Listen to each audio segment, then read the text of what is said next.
Alright, now that we have a basic understanding on what the SUMIF function does and how it works, it is time to introduce Excel's database functions.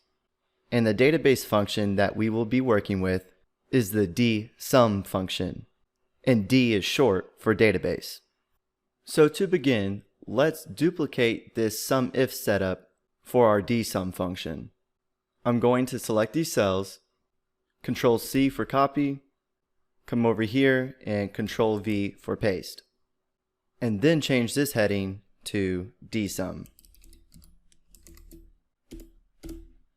Alright, for this example, we are going to try to achieve the same results that we got using the SUMIF function, but this time we are going to be using the DSUM function. So once again, our goal is to sum the total amount of cells for a specific region. So let's click in cell L3 and start to insert our function. We have to type in the equal sign and then DSUM.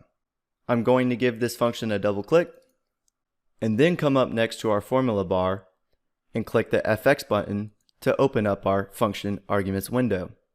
And Excel states that this function adds the numbers in the field or column of records in a database that match the conditions you specify. So very similar to the SUMIF function, we are trying to sum a range of cells that match a specific condition. But one of the differences between these functions are the arguments. So the first argument is the database, which is the range of cells that make up a list or database. So for this argument, we need to select our whole database. Now our second argument is the field. And the field is either the label of the column or the number that represents the column's position in the list. So in this case, we are trying to sum the total cells for a specific region. And the column that we are trying to sum is the sales column. So for the field argument, we can either enter a 3 because the sales column is in the third column in our list, 1, 2, 3, or we can just select the column heading, which is cells. And lastly, our third argument is the criteria. And the criteria is the range of cells that contains the conditions you specify.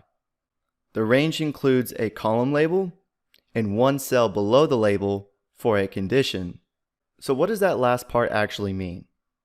So up here in our SUMIF and DSUM setups, there are reasons as to why we actually have these column headings in our setups: month, region, and total cells. The first reason is that it's organized and easy to read, and the second reason is that the DSUM function actually has to have these column labels to perform correctly.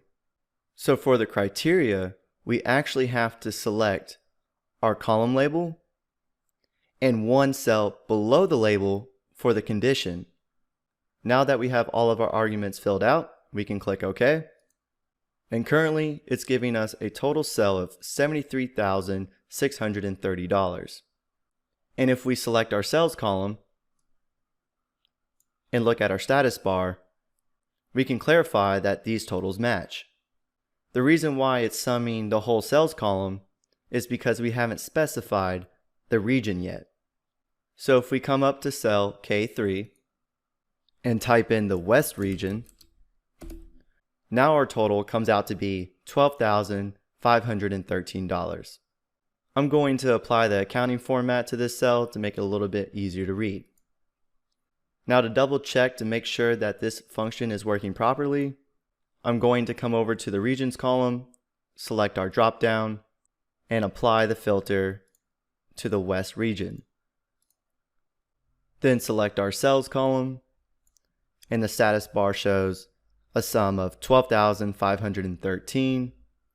Then I'm going to go back to the data tab, clear the filters so we can see our formulas again, and we can see that the total cells for the West region was $12,513, which we saw in the status bar. And if we wanted to figure out the total cells for the North region, all we have to do is click inside our criteria and type in North. Now we have the total sales for the North region. So as you can see, we can get the same answers using both of these functions, but they just handle their arguments a little differently. As we just saw with the DSUM function, we had to build this kind of setup to have our column labels to apply the condition for the criteria argument. For the SUMIF function, we didn't have to use column labels at all. I just chose to because it's easier to understand what we are trying to sum. Now, one very important thing to keep in mind when creating this column label setup for our DSUM function is that these column labels need to match our database column headers exactly. For example, we use the region for our criteria. So over here in our region column label, if we accidentally misspelled this column label, let's say that we forgot to put the O in region. Now we're getting a value of 0 for our total sales. Now sometimes it might not be that obvious. For example, if we edit this cell back to the correct spelling, but accidentally put a space, and we press enter, our total sales will still come out to 0. Well, at first glance, when we look at this, it makes us wonder why the DSUM function is not calculating the total sales for the North region. Because the column labels look the same, but this invisible space is what's throwing it off. So one useful tip that I suggest doing when creating your column labels is to not manually type these column labels. Instead, we can use cell references to reference our column headers. So for this column label, I'm going to type in the equal sign and then select the region header. And if I click enter, now our DSUM function is working properly again. Let's do the same thing for the month. So I'm going to delete this out, type the equal sign, and select the month column header, and press enter. So using cell references to create our column labels helps us prevent any errors that could arise when using this function. So let's say for any reason we changed our region header name in our database to just reg period, which could be short for region.